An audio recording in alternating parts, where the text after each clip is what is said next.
We back. Finally, after many requests, Pia is here. Are we requesting? Oh, people request, honey. All the time. Where's Pia? And I'm like, what do you mean, where is she? It's not like she's dead. She's follow her on Instagram at PiaJV. Hello. Yeah, my Instagram is not that exciting. I just repost people's TikToks. Hey, that's actually very helpful for a lot of people who don't want to go on TikTok. True. I try to curate it to give you the best content out there. Yes. I want to talk about the state of affairs of this season's filming because Pia and I spoke a lot about what we wanted to see from this coming season. And one of our main things was, I don't want them to do the typical season they always do where they go on a cast trip together and all this shit because it just doesn't feel, that's such a suspended reality for us because we know what happened. And here they are. I heard from multiple people that Bravo and the producers were literally forcing them to sign contracts that said, you are not refusing to film with anyone. You film with everyone or no contract. So, look, I don't blame these people for wanting to. I would do it if I was in their shoes. This is a cash cow for them. I'm not saying no to that big paycheck. Especially now. They just got nominated for an Emmy. Yeah. Yeah, I'm trying to do my best to reserve judgment on them because they were put in a put in a bad situation. Yeah, they're putting it. It's the producers.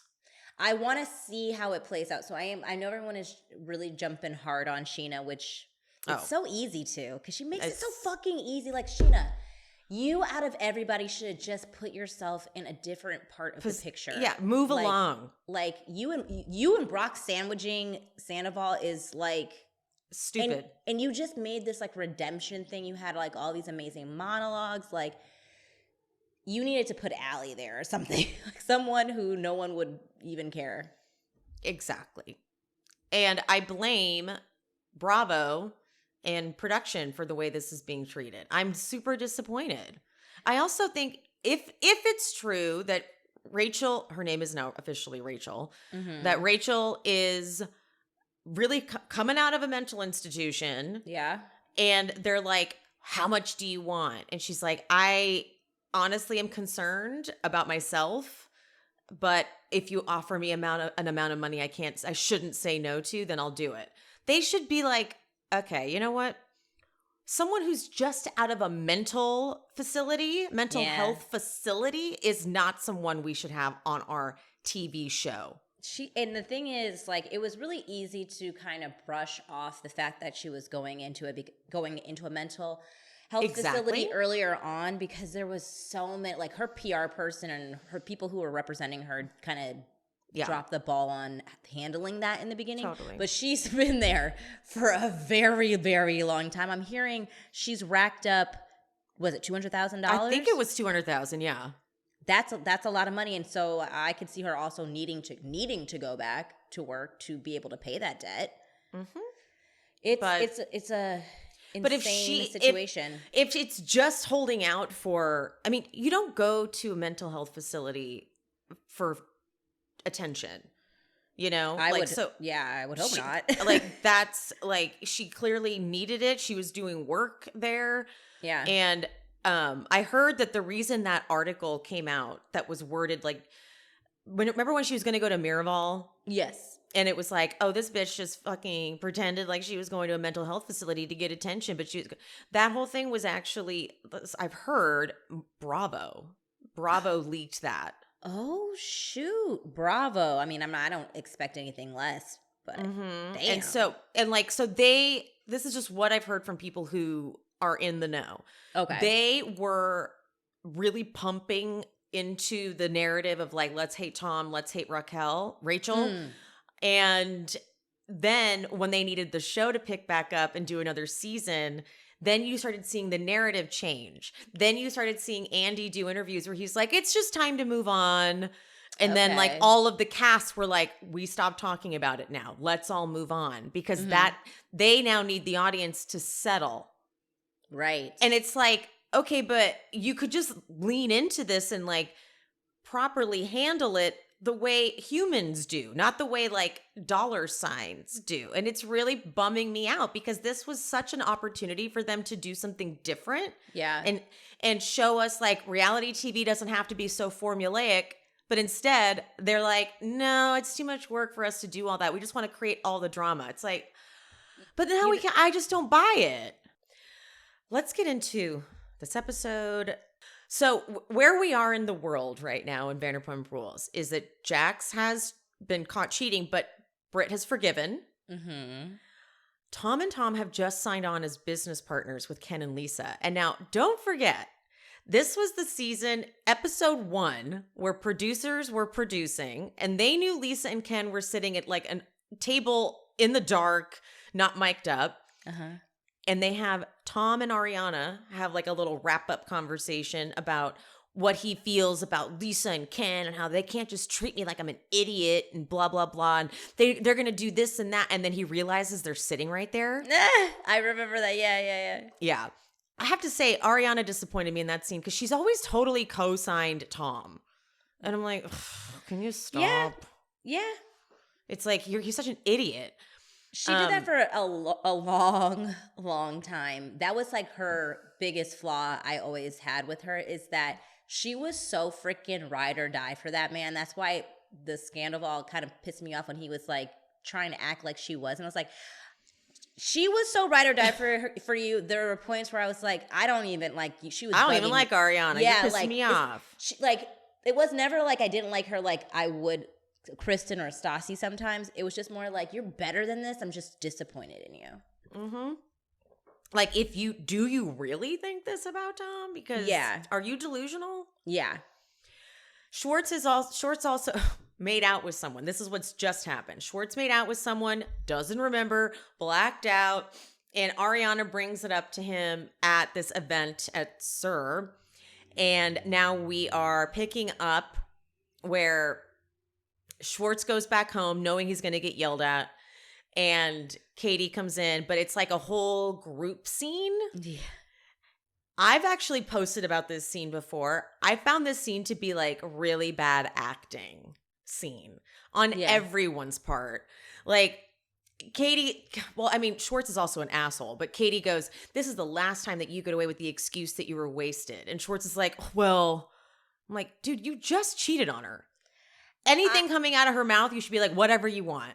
I can't even believe we've let Schwartz get away with what he's gotten away with for so long. The blatant disrespect for Katie in these 2 episodes that we're going to go over is insane. I've never seen someone cheat on someone and just like have no consequences. Nothing. Say whatever he wants. Katie goes, guess what? If you want to be married to me, you're not going to get wasted again in your life. Schwartz goes, you're never going to tell me what I'm going to do and not going to do. Excuse me? What? He goes, ever. Like, he was really aggressive about it. Remember, we talked about this when we were recapping the last the most current season. He does that. He does this really evil thing to Katie. Yes. Gets really nasty. And then he ends it with a little kiss. Exactly. Always. So gross. She's like, I'm telling you not to get blackout drunk so you don't cheat on me again. And you're telling me I can't tell you that you can't. That was insane. Yeah. He's like, yeah.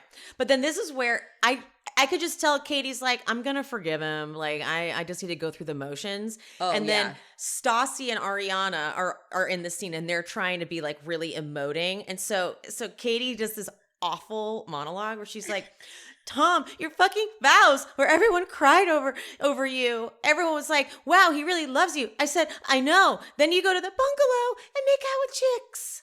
Who are you? Because you're not the man I married. Okay, so many issues with this moment.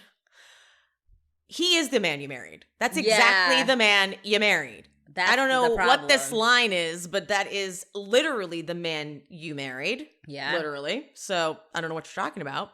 But then they cut over to Ariana and Stassi is trying so hard to cry, but like no tears are coming out because I'm like, it's not even, no one's emotionally connected to this anymore. No, not at all. Horrible monologue, Katie. Get out of the scene. And Schwartz just goes, Bubba, stop. That's it.